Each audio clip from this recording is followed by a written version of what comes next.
Welcome you all to Rishikul Online School. I am here with the same story, Deep Water by William Douglas. It is module 5 where I am going to discuss about the synopsis of the story. The narrator's useless efforts to survive.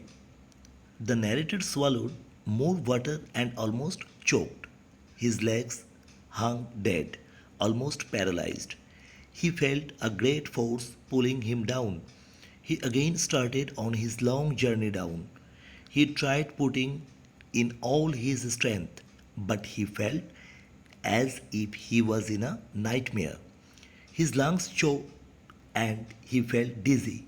Yet he remembered his strategy of jumping back to the surface once he hit the ground and moving to the edge of the pool to safety. Next, another attempt to rescue himself. The narrator felt himself going down endlessly. When he opened his eyes, he saw only darkness through which nothing could be seen. He was struck with terror on which he had no control. Only a person who himself had experienced it could understand this. He was shouting underwater, but he only felt stiff and rigid. Only his throbbing heart made him aware of being alive. Suddenly, he touched the bottom when he felt the tiles of the floor under him. He again jumped up with all his power. He made no difference as he found himself still in water. Terror started gripping him more and more.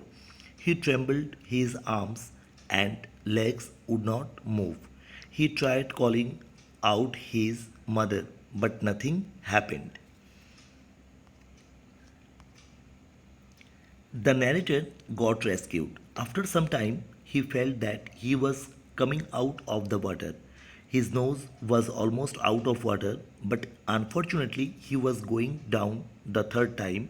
He tried sucking air, but only swallowed more water.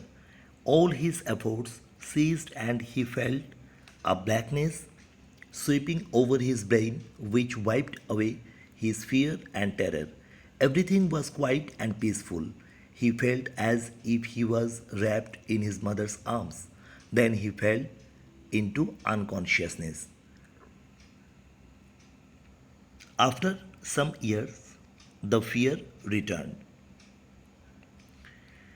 A few years later, when he heard of the water of the cascades, he felt like getting into it. Whenever he was in water, whether wading or bathing, he was seized with terror. This water phobia stayed with him as years rolled by. It destroyed his fishing trips and deprived him of the joy canoeing, boating, and swimming. Thank you. Have a nice day. We will meet soon.